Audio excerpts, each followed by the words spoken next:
합니다. 다 자리에 앉으시겠습니다. 성경 말씀 보겠습니다. 디모데후서 4장 7절로 8절입니다. 신약 성경 디모데후서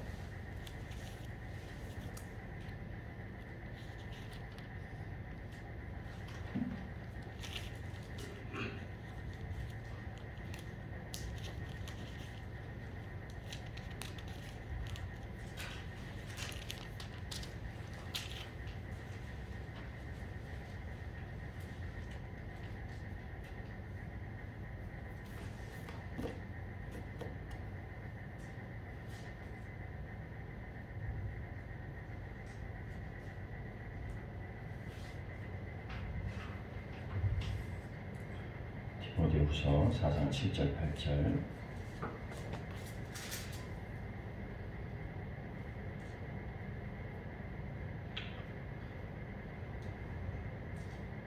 신약성경 346페이지 주로 페이지를 잘못 기억해놨네요.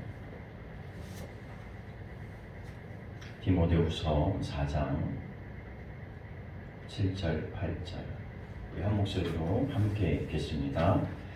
나는 선한 싸움을 싸우고 나의 달려갈 길을 마치고 믿음을 지켰으니 이제 후로는 나를 위하여 의의 면류관이 예비되었으므로 주 곧 의로우신 재판장이 그날에 내게 주실 것이며 내게만 아니라 주의 나타나심을 사모하는 모든 자에게 보니라. 아멘. 기도합니다. 하나님, 이 시간도 하나님께서 우리 가운데 함께하여 주심을 인하여 감사를 드립니다. 하나님께서 우리를 지키시되 졸지도 않고 주무시지도 않고 우리를 지켜준다고 말씀하셨습니다. 한 주간의 삶 가운데서도 우리가 바쁘고 분주한 삶의 현장에서도 여전히 하나님께서 우리를 지키셨음을 감사합니다. 그리고 이 시간에 감사하는 마음으로 하나님 앞에 예배하는 우리 모두가 되어줄 수 있도록 하나님 인도해 주옵소서. 하나님께서 우리를 부르셨으니 우리가 부르신 자리에서 합당한 삶을 살아내게 하시고 또 믿음으로 하나님을 기쁘시게 할 수 있는 우리 모두가 되어줄 수 있도록 인도해 주옵소서. 우리 각자 맡은 자의 자리에서 사명을 감당함으로 하나님 앞에 귀한 상급받는 우리 모두가 되어줄 수 있도록 하나님 은혜를 베풀어 주옵소서. 이 시간도 하나님 우리가 말씀 가운데 나아갑니다. 하나님께서 말씀하여 주시고 그 말씀을 통하여 깨닫는 우리 모두가 되게 하셔서 그 말씀을 붙들고 또 우리가 한 주간도 승리하게 하시고 우리의 인생이 하나님 보시기에 아름다운 인생 또 사람들 보기에도 본이 되는 아름다운 삶을 살아낼 수 있도록 성령께서 함께하여 주옵소서. 함께 하시길 원하며 예수님의 이름으로 기도하옵나이다. 아멘.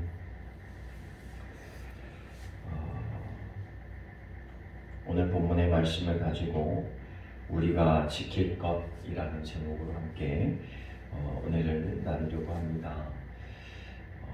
마음을 지킨다고 하는 게 이렇게 쉽지 않죠. 뭔가를 내가 결단하고 각오하지만 이것이 꾸준하기가 그렇게 쉽지 않습니다. 우리가 1년 동안 하나님 내가 이렇게 살아보겠습니다 라고 고백했지만 지금 사실 1년이 다 가고 있잖아요. 그죠? 오늘부터 대림절이 시작된다는 이야기는 성경의 절기로는 이제 새해가 되는 거거든요. 그러니까 오늘 새해 첫 주일이 되는 거예요. 성경의 절기로는. 그럼 대림절이 오는 이 시기는 우리 연말과 맞물려 있죠. 한 해의 마무리와 딱 맞물려 있어요. 그래서 11월 마지막 주가 됐든 12월 첫째 주가 됐든 항상 대림절은 이때 딱 끼어 있으면서 한 해를 우리가 어떻게 마무리하고 또 어떻게 살아왔는가를 되돌아보면서 또 우리가 어떤 한 해를 살 것인가에 대한 계획을 세우기가 참 좋은 절기이죠. 믿음을 지킨다고 하는 건 이런 것 같습니다. 한 번의 결심과 결단으로 그 믿음을 끝까지 지켜내면 되게 좋겠는데 사실은 그게 그렇게 되는 경우가 그렇게 많지 않잖아요. 우리가 지금까지 살아온 세월을 다 되돌아보면 처음 마음 그 마음 가지고 끝까지 살아낸 해가 얼마나 될까 이런 생각을 하죠. 그래서 중간중간에 우린 뭔가 이렇게 자극제가 필요해요. 이걸 하기 위해서 다시 돌이킬 수 있는 자극제들이 참 많이 필요해요. 그래서 뭐 합시다, 뭐 합시다, 뭐 합시다 그러면 그런 것에 대해서 즉각 반응하기가 쉽지 않죠. 연초는 반응을 참 잘해요. 왜 결단과 각오가 있으니까 뭐 이거 합시다 그러면 해야죠 막 하다가도 이제 중간쯤 가면 뭘 해야 되겠지라는 생각은 있지만 그래도 다른 곳에 마음을 쓰기가 쉽잖아요. 여러분 들어오면서 교회 나무 향이 나니까 좋잖아요, 그렇죠? 네, 나무 냄새 참 좋죠. 제가 이제 그 코로나19가 지나가면서 우리 교회에 이제 멈췄던 일들을 다시 뭔가를 시작해 봅시다. 이런 말씀을 이제 광고 시간에 드리고 매주 드렸는데 이게 말만 해서는 잘 안 되고요. 시설도 그대로, 환경도 그대로 이게 마음을 바꾸기가 참 쉽지 않아요. 그죠? 늘 그냥 그 상태에서 내 마음만 바뀌면 좋겠는데 이게 쉽지 않아요. 그래서 저희 집사람하고 이야기하다가 분위기를 바꿔야 분위기도 이렇게 한번 바꿔봐야 우리 마음을 바꾸기도 참 쉽고 분위기를 바꿔놔야 뭔가 이렇게 다시 하고 싶은 생각도 더 날 텐데 이런 걸 하다가 그래 한번 바꾸자. 네. 그래서 뭐 돈은 언제나 없었고 언제나 그랬으니까 그럼에도 불구하고 우리가 해야 된다면 분위기를 한번 바꿔보자. 이제 코로나 좀 이렇게 털어버리려고 세상도 발버둥 치는데 교회도 좀 그래야 되지 않겠나 생각하고요. 그냥 과감하게 시작을 했어요. 그래서 끝난 건 아니고 진행 중이라는 사실. 그래서 급한 부분만 사실은 끝을 냈어요. 여러분 오시니까 이제 분위기가 달라지니까 마음도 좀 다르지 않아요? 그리고 뭔가 좀 아늑해 보이면 뭔가 좀 해보고 싶지 않아요? 그런 생각들이 드셔야 정상이에요. 그런 의도로 했는데 그런 생각이 전혀 안 든다면 헛한 거겠죠. 그래서 가정도 마찬가지잖아요. 가정도 우리가 이제부터 이렇게 해보자. 그러면 이게 말만 해가지고는 움직이질 않아요. 뭐 엄마가 바뀐 것도 아니고 아빠가 바뀐 것도 아니고 자녀가 바뀐 것도 아니고 다 그 사람이 그 사람이고 우리 주변 환경도 다 그대로인데 그럴 때 여러분 우리가 할 수 있는 게 뭐냐면 분위기를 한번 바꿔보는 거예요. 이 사람들은 그 분위기 전환을 위해서 여행도 가잖아요. 그죠? 그럼 뭘 바꾸자는 거예요? 내 마음을 바꿔보자라는 거예요. 쉬면서. 그리고 어떤 사람들은 이제 계절이 바뀌면 뭐 해요? 뭐 도배를 한다든지 아니면 한쪽 벽을 바꾼다든지 아니면 한쪽에 뭐 이런 장식을 갖다 놓는다든지 뭐 이런 걸 통해서 분위기 전환 그게 다 어디로 가는 거냐면 분위기를 전환해서 나에게 새로운 결단과 각오 나에게 용기를 주고 나에게 뭔가를 하자는 그런 요소들을 제공하는 것으로 사실은 그렇게 하는 거잖아요. 그죠? 늘 똑같은 것보다는 조금 변하는 게 좋잖아요. 믿음 생활도 사실은 저는 똑같은 것 같아요. 처음 믿음이 끝까지 가는 사람은 세상에 존재하지 않아요. 오늘 본문을 쓴 사도 바울도 내가 믿음을 지켜서 나의 달려갈 길을 다 마쳤다고 말하고 있지만 그 역시도 처음부터 끝까지였을까라고 생각해보면 그렇지 않아요. 사람은 연약하기 때문에 흔들릴 때도 있고 어려울 때도 있고 포기하고 싶을 때도 있고 주저앉아 있고 싶을 때도 있고 내가 연약함을 내 스스로 한탄할 때도 있어요. 사실 그렇지 않아요? 그때마다 사도 바울은 우리에게 첫사랑을 그리고 처음 예수님 만났던 당시를 떠올리면서 자기를 새롭게 했을 거예요. 가끔 여러분 그런 생각 저는 이제 그런 생각을 할 때가 있어요. 제가 처음 신앙생활했던 그 교회를 가끔 가보고 싶을 때가 있어요. 내가 이곳에서 전도받고 이곳에서 내 신앙이 지금 이곳까지 온 가장 그 원동력이니까 가끔 그런 생각이 들 때가 있어요. 내가 처음 신앙생활했던 그 교회를 가보고 싶다. 그리고 그 자리에 앉아서 기도하고 예배드리고 싶다라는 생각을 가끔 할 때가 있어요. 그런데 안타까운 건 몇 년 전까지는 그곳이 존재했는데 지금은 그곳이 재개발에 의해서 싹 헐려서 아무것도 남아있지 않다는 거. 참 안타까워요. 그래도 가끔 이렇게 서울 갈 일이 있으면 이렇게 중간중간 가본 적이 있긴 한데 왜 그런 마음이 들까? 그런 생각해 보면 그런 것 같습니다. 내가 처음 예수 믿었을 때 그 마음, 그 결단, 그 믿음, 그것을 되찾고 싶은 생각이 은연중에 있는 거죠. 그래서 여러분, 내가 처음 다닌 교회는요 굉장히 소중해요. 머릿속에 많이 남아있어요. 우리가 고향을 잊지 못하는 것처럼 사실 그래요.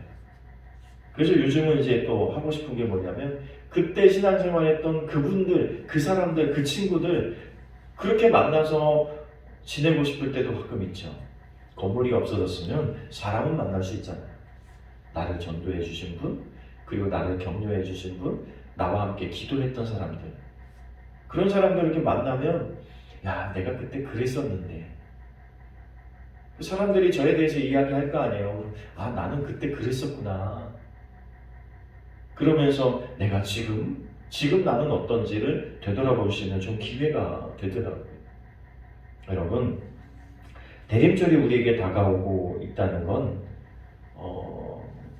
2000여 년 전 예수님께서 이 땅에 오셨던 그 현장, 그리고 그 현장도 우리는 사실 가보고 싶잖아요. 여러분, 꿈을 가지세요. 그리고 제가 가끔 말씀드리지만 꼭 적금을 드세요. 네. 무슨 적금? 내가 예수님 탄생한 그 땅을 꼭 한번 가보리라. 네. 그런 마음으로 꼭 적금을 드세요. 그래서 우리 교회가 기회가 되면 함께 가자고요. 저도 한번 갔다 와서 10몇 년 지나니까 잘 모르겠어요. 이게 가물가물해요, 감이. 어디가 뭐가 있었는지도 지도 봐도 여기였나? 뭐 이런 생각이 들 정도로 가물가물해요. 한 번도 안 가본 사람들은 무슨 감이 오겠어요, 그죠? 근데 아직 남아있는 게 뭐냐면 그거예요. 그 예수님의 탄생했던 그곳에 내가 서 있었던 감동, 그리고 예수님께서 5,000명을 먹이셨던 그 들판에 내가 서보는 그 감격. 야, 내 그물을 오른쪽에 던져. 그래서 153마리의 고기를 잡았던 그 현장의 그 배. 뭐 이런 감동들이요, 사실 많이 다르더라고요. 성경의 이야기, 그 성경의 현장에 내가 있다는 게 굉장히 감동적이었어요. 누구도 설교하지 않는데 내가 이곳에 있을 때 목사잖아요. 설교를 얼마나 많이 했어요.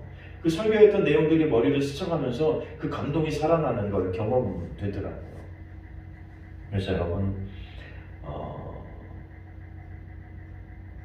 우리가 좋은 날이 오면, 근데 그 좋은 날은 다른 사람 만들어주지 않아요.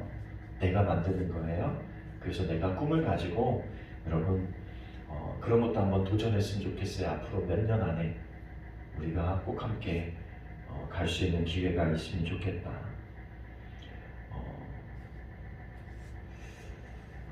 그런 것들이 우리의 믿음을 새롭게 하는데 정말 좋은 요소들이 된다는 걸 저는 경험했거든요. 그래서 여러분, 나의 신앙을 한번 이렇게 되돌아보세요. 1년 동안 내가 어떻게 잘해왔나? 내가 잘 지켜왔나? 아니면 내가 더 발전했나? 아니면 더 퇴보했나? 내 신앙은 더 좋아지고 있는 걸까? 하나님 보시기에 더 하나님을 기쁘시게 하는 삶으로 내가 나가고 있는가? 한 번쯤 점검할 수 있는 좋은 기회가 됐으면 좋겠다. 이런 생각이 들어요. 내 믿음의 위치를 아는 게 참 중요하겠죠. 처음의 위치와 지금의 위치와 앞으로 내 믿음의 위치는 어디쯤 있을까 되돌아보면 이게 하얀 곡선을 그릴 때가 참 어려워요. 그럼 그때는 뭔가 돌파구가 필요하잖아요. 그죠? 그때는 뭔가 돌파구가 필요해요. 그럴 때 우리가 할 수 있는 것이 하나님과 가까워지고 하나님 말씀에 매달려 보는 거예요. 그 소명의식을 새로 깨닫는 거죠. 그래서 우리가 주로 할 수 있는 게, 제일 많이 할 수 있는 게 말씀 읽는 거예요. 기도가 잘 되지 않으면 말씀 읽고, 말씀 읽는 게 제대로 되지 않으면 듣는 거예요. 억지로라도 하는 거예요, 사실은. 가끔 제 차에 이렇게 기독교 방송 맞춰져 있고 찬양 나오고 그러면 사람들이 가끔 저랑 같이 차를 타다가 역시 목사님이라 그렇다고 그러고, 때로는 역시 거룩하다고 뭐 이렇게 얘기하는데 꼭 그런 건 아니에요. 의도적으로 내가 그것에 매이려고 노력하는 거죠. 말씀을 들으려고 노력하고 찬양 들으려고 노력하고 어떻게든지 내가 조금 더 나의 삶의 환경을 하나님과 가까워지는 환경으로 바꿔보려고 부단히 노력한다는 거예요. 그럼 목사도 사실 그렇게 노력해야 되는 거예요. 그러면 여러분도 마찬가지겠죠. 그래서 의도적으로 차 운전할 때 기독교 방송 맞춰놓으시고 기왕이면 그렇게 듣고 찬양 뭐 요즘 USB에 찬양 넣으면 얼마든지 들어가잖아요. 그거 꽂고 그냥 차에서 듣고 다닐 수 있으니까 그런 게 참 좋은 것 같습니다. 내 신앙을 자꾸 격려해 줘야 돼요.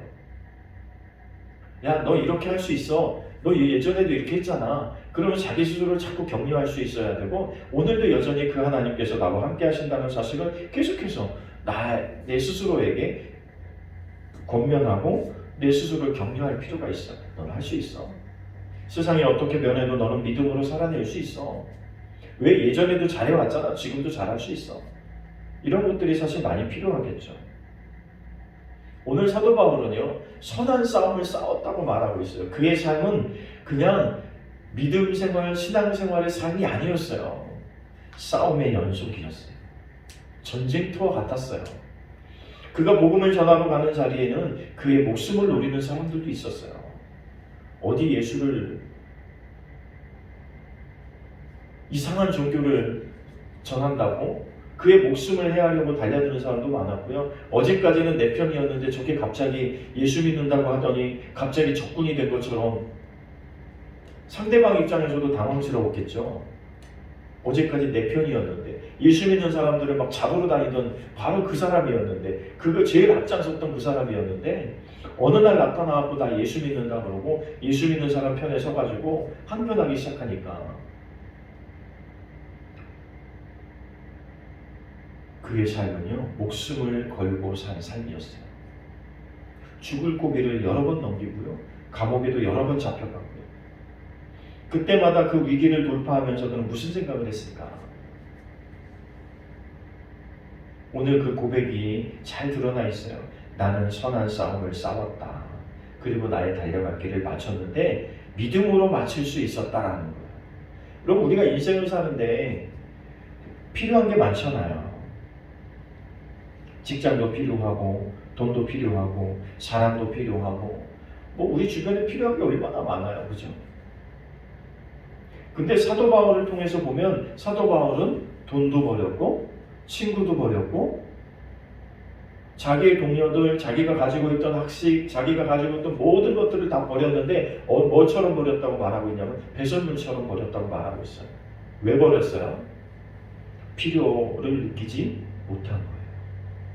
이상하죠. 우리는 다 필요한데 왜 사도 바울은 필요를 느끼지 못할까?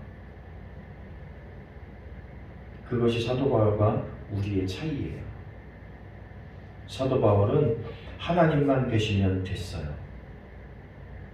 사도 바울은 하나님만 계시면 됐어요. 감옥에 있어도 하나님만 계시면 됐고 죽을 고비를 넘겨서 내가 죽을 사경을 헤매는 그 순간에도 하나님만 계시면 돼요. 왜? 내가 지금 죽으면 천국 가서 오늘 고백 뭐예요?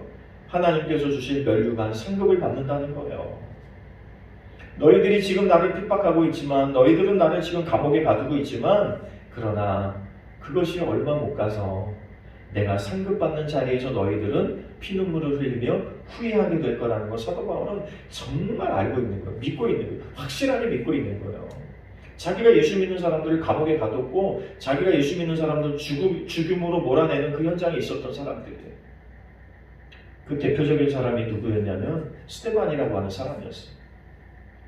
스데반이 돌로 맞아 죽었어요. 복음 전하다가. 그런데 그 맞아 죽는 광경 그 중심에 누가 있었냐면 이 사울이 있었어요.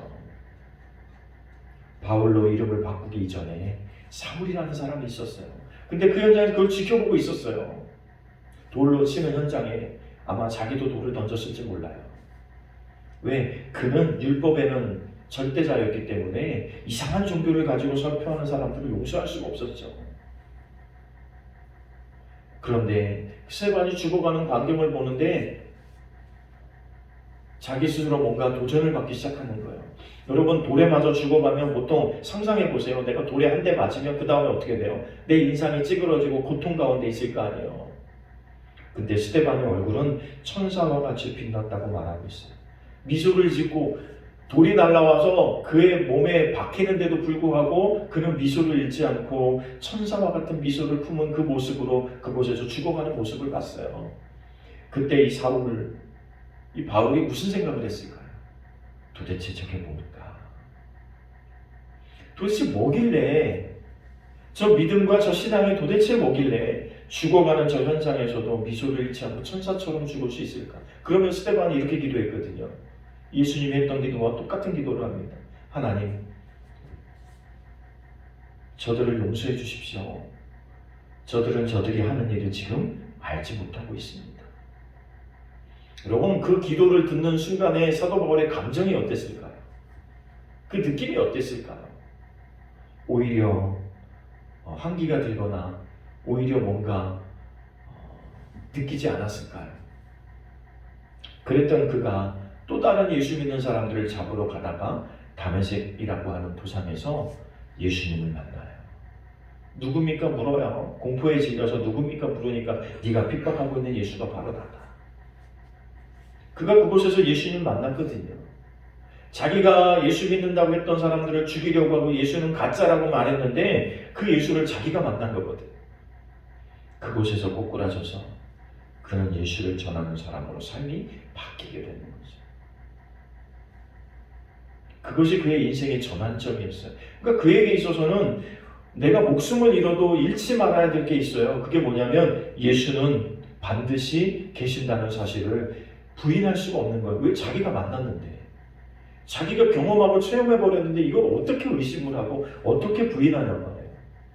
남들이 아무리 아니라고 말한다고 해도 자기 눈으로 봤는데요. 확인했는데, 경험했는데, 체험했는데 이거 어찌할 수가 없는 거예요. 여러분, 나에게 내가 예수 믿는 분명한 근거, 분명한 체험, 분명한 확신이 저와 여러분 가운데 있어지길 바라요. 그것이 없다면 하나님 앞에 기도해야 돼요. 하나님, 나도 누가 뭐라고 해도 분명한 확신을 가지고 내 믿음을 지켜낼 수 있는 분명한 확신을 가질 수 있는 믿음, 그 현장에 이를 수 있도록 하나님 나에게 분명한 걸 보여주세요. 경험시켜주세요. 확신시켜주세요. 여러분, 이런 기도가 필요해요. 그래야 흔들리지 않아요. 한 번의 경험이 또 영원히 가지도 않아요. 그죠? 중간중간 우리에게는 계속한 경험과 계속된 체험이 있어야 돼요. 거지 나사로와 부자의 이야기를 우리는 주일학교 때부터 들어서 너무 잘 알고 있잖아요. 부자가 지옥에 갔어요. 아브라함과 대화해요. 부자가 지옥에 갔죠. 물 한 모금 달라고 애쓰고 있죠. 그 집 앞에서 구걸하던 거지 나사로도 천국 가요. 그는 거지 나사로는 아브라함과 함께 있어요. 너무 고통스러워서 기도해요. 부자가 저 거지 나사로에게 시켜서, 아직도 그 근성이 남아있는 거죠. 저 거지 나사로에게 시켜서 손에다 물 한 모금이라도 찍어서 내 입에 갖다 주게 해주세요. 옆에 서 있는 분은 높은 분 같으니까.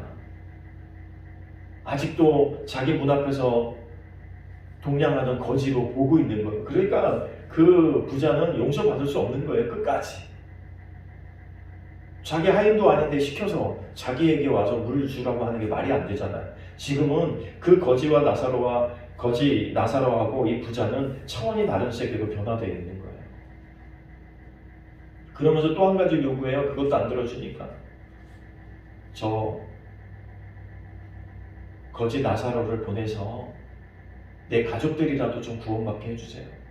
죽은 자가 살아나가지고 자기에게 복음을 전하면, 가족에게 전하면 혹시 예수 믿을지도 모르잖아요. 혹시 하나님 따르는 사람이 될지도 모르잖아요. 그런데 그곳에 기록된 말씀이 이거예요. 죽은 자가 살아난다고 하더라도 안 믿을 사람은 안 믿는다는 거예요. 오늘도 여러분, 이 땅의 수많은 교회들이 하나님에 대해서, 예수님에 대해서 설교하고 말씀을 선포하고 있잖아요. 그리고 우리가 TV만 놀면 기독교 TV가 4개인가 5개 채널에서 하나님의 말씀과 또 예수 믿는 사람들의 간증이 수도 없이 쏟아지고 있잖아요. 그러면 그 방송을 듣는 사람들이 다 예수 믿나요? 오늘도 죽었다가 살아났다, 죽음을 경험하고 죽음의 문턱까지 갔다 왔다, 뭐 천국을 경험했다, 뭐 수많은 사람들의 책들이 서점에 널렸어요. 그런데도 왜 예수 안 믿는 사람들이 많을까? 믿음의 문제는 억지로 되지 않아요. 여러분, 그러다 앉혀놓는다고 믿음이 생기는 게 아니에요. 뭐 저희 아이들은 목사의 아들, 딸 어쩔 수 없이 앉아있지만 여러분, 그것이 앉아있다고 해서 믿음을 대변하는 건 아니라는 거예요. 도망갈 수 없으니까 앉아있을 때도 있고, 나도 스스로도 신앙이 있으니까 앉아있을 때도 있고, 여전히 그런 거 아니겠어요? 그죠?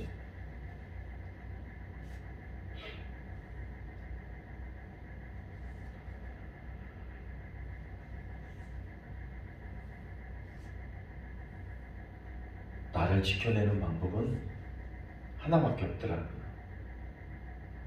그게 뭐냐면 믿음이에요. 나를 지켜낼 수 있는 건 믿음밖에 없더라고요. 여러분, 우리가 솔직히 어디를 가도 뭐 돈으로 행세를 할 수 있어요. 권력으로 행세를 할 수 있어요. 뭐 가진 게 뭐가 있어요. 힘이 세기를 해요. 뭐 키가 크기를 해요. 사실은 뭐 행사할 게 별로 없잖아요. 그런데 내가 오늘 이 세상을 어떻게 당당하게 살아내고 있을까? 그건 바로 우리 안에 있는 믿음이잖아요. 오늘 사도 바울은 우리에게 권면하고 있는 게 이런 것 같습니다. 믿음을 지켜라. 그래야 너희가 선한 싸움도 싸울 수 있고 달려갈 길도 마칠 수 있다. 내가 그렇게 살았더니 지금 이 자리에 이르렀다고 고백하고 있는 거예요. 치열하게 싸웠겠죠. 얼마 전에 가끔 그 생각이 나더라고요. 이 믿음에 대해서 하고 있는데 그런 생각이 나는 거예요. 처음에 초창기 때 제가 교회 다닌다고 예수 믿겠다고 했을 때 집에서 쫓겨나보기도 하고, 여러분 겨울에 그냥 속옷 차림으로 쫓겨나보세요. 그냥 있는 집에 있어도 추운데, 집에 있어도 그 집에 외풍이 들어오는 것도 추운데 그냥 입고 있는 옷 그대로 그냥 겉옷 하나 걸치지 않고 쫓겨나보세요. 근데 하나님이 참 묘한 은혜를 주셨어요. 집주인이, 저희가 새들어 살던 그 집의 집주인이요, 옷 공장을 하시던 분이에요. 근데 옆에, 저희 방 옆에 담하고 사이에 지붕을 쳐가지고 창고를 만드셨는데 그 창고에 뭐가 있냐면 옷이 수북히 쌓여 있어요. 처음에는 추위에 떨다가 이게 도저히 안 되겠는 거예요. 어쨌든 아버지 화가 풀려야 되니까. 그래서 생각해낸 묘안이 뭐였냐면 그 옷 쌓아놓은 그 옷 속에 들어가는 거였어요. 정말 따뜻하고 좋더라고요. 그래서 저는 피할 길이 있었어요. 그래서 쫓겨나도 겁이 안 났어요. 뭐 거기 가서 또 거기 좀 파묻혀 있다 오지 뭐.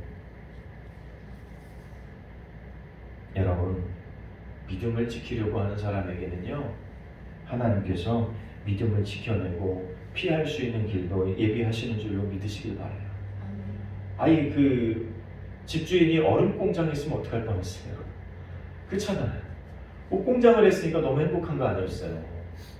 아마 주인은 모를 거예요. 제가 그 옷더미 속에 파묻혀가지고 그 추위를 견뎠다는 걸. 집주인은 모를 거예요.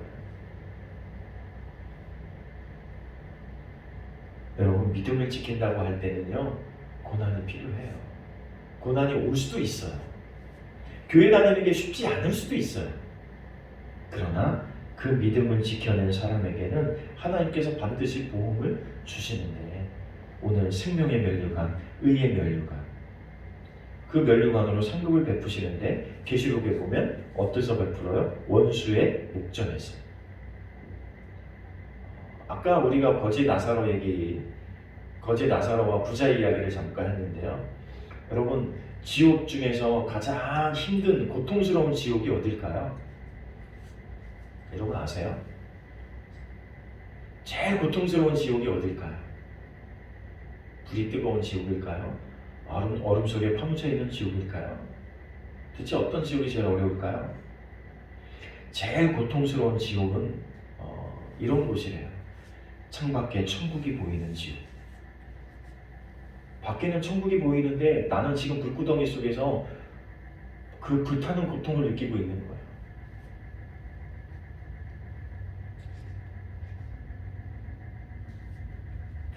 여러분, 부자는 지금 거지 나사로를 본 것만으로 더 고통스러운 거예요.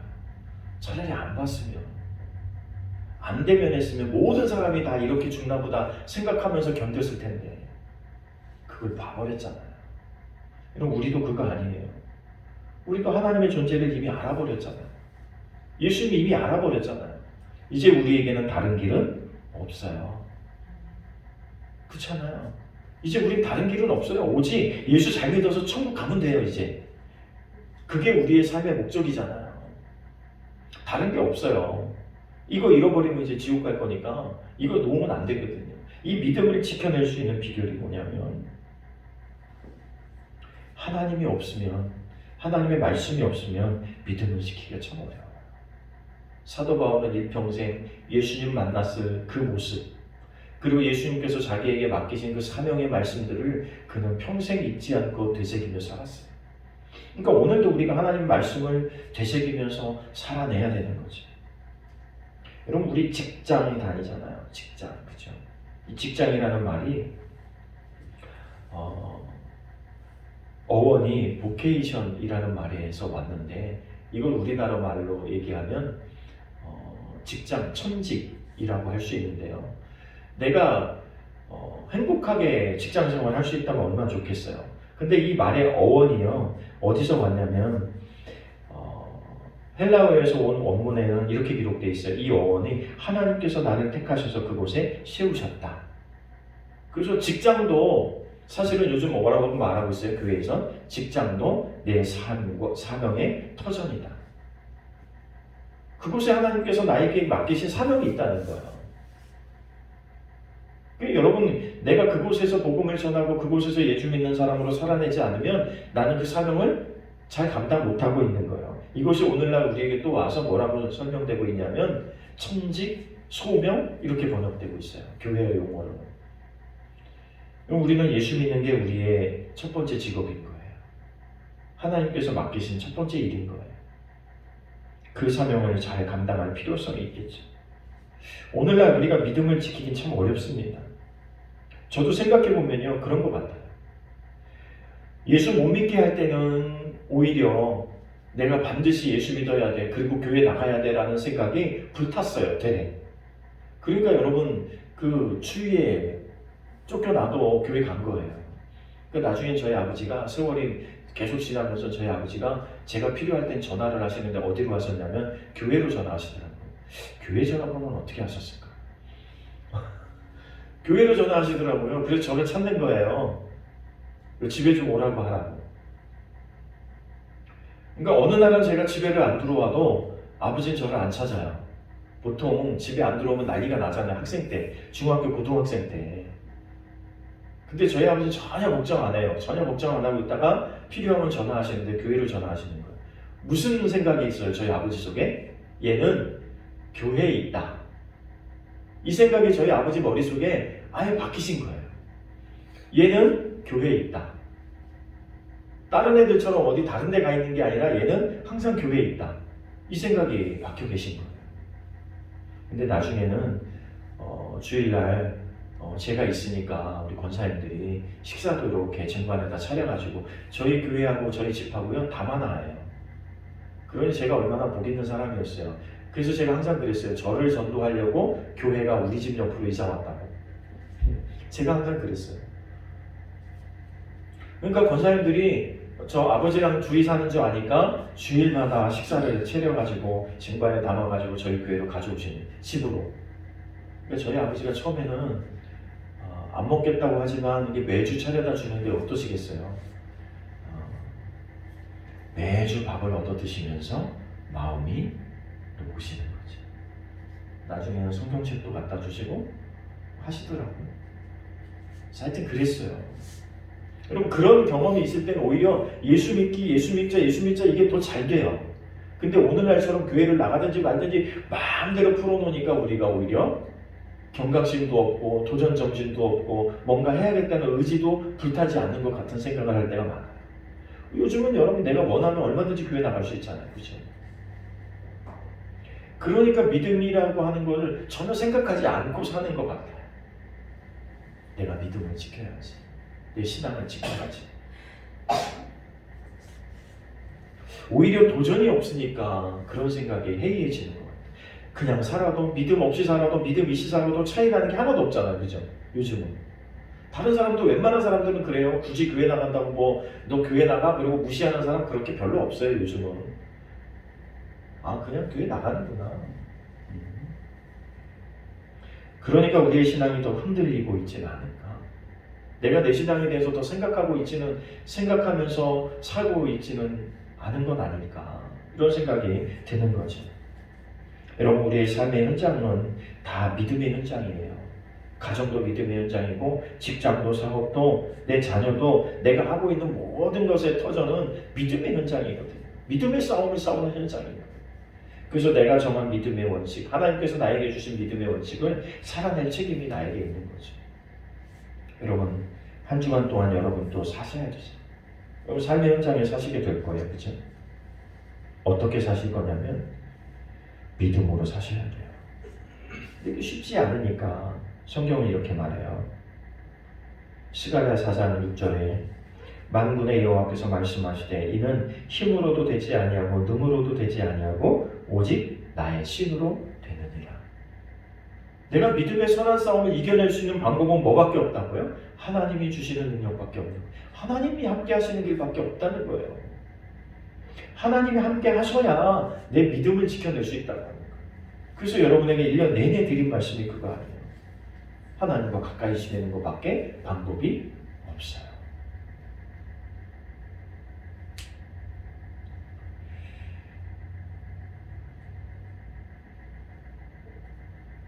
한 주간 동안 여러분 오늘 나를 있게 하신 하나님을 기억하십시오. 오늘 이곳에 나를 있게 하신 하나님 기억하십시오. 그리고 나와 함께 하신 하나님을 기억하십시오. 그리고 내 일생을 다하는 순간까지 내가 믿음의 길을 완주하겠다고 하는 큰 꿈을 품고 그 믿음을 세우고 그래서 내가 반드시 하나님 앞에 섰을 때 잘했다. 착하고 충성된 종아. 잘했다. 네가 믿음을 여기까지 지켰으니 참 잘했다. 칭찬받으며 그곳에서 하나님의 상급을 받는 그런 꿈을 꾸면서 오늘 하루도 성실히 살아낼 수 있는 우리 모두가 될 수 있기를 간절히 바랍니다. 우리 가슴에 손을 얹고 하나님 내가 믿음을 지키겠습니다. 하나님께서 나를 도와주세요. 여러분 이렇게 할 수 있잖아요. 여러분 제가 어려운 기도 여러분 어려운 걸 가르치는 거 아니잖아요. 그죠? 이 정도 기도는 일주일 동안 할 수 있는 거 아니에요? 살면서 늘 할 수 있는 거 아니에요? 하나님 내가 믿음을 지켜낼 테니까 하나님 도와주세요. 내가 믿음으로 살 테니까 하나님 지켜주세요. 내가 믿음으로 도전할 테니까 하나님 함께 해주세요. 이 정도는 우리 늘 할 수 있는 기도니까 여러분 한 주 동안 그렇게 그런 믿음으로 기도하며 사셔서 하나님 앞에 칭찬받는 우리 모두가 되기를 간절히 축복합니다. 기도합니다. 하나님 이 시간 우리가 믿음에 관한 생각을 함께 나눴습니다. 하나님 우리가 어떤 것이 믿음으로 사는 것인지 다시 한번 돌이켜 고민할 수 있는 우리가 되게 하시고 우리의 언어 생활과 또 우리의 직장과 가정과 우리의 삶의 터전에서 내가 어떻게 살아내야 될지 하나님 다시 한번 결단할 수 있는 우리가 되게 하여 주셔서 하나님 오늘까지 믿음을 지킨 것처럼 오늘부터 또 주님 앞에 가는 그 순간까지 우리의 믿음을 지킬 수 있는 우리 모두가 되게 하여 주옵소서. 하나님과 더 가까워지게 하시고 하나님의 말씀과 더 친밀해지게 하시고 하나님께 기쁨과 영광을 돌리는 삶이 우리의 삶이 되어질 수 있도록 하나님 역사해 주옵소서. 주께서 함께 하시길 원하며 예수님의 이름으로 기도하옵나이다. 아멘. 나는 전능하신 아버지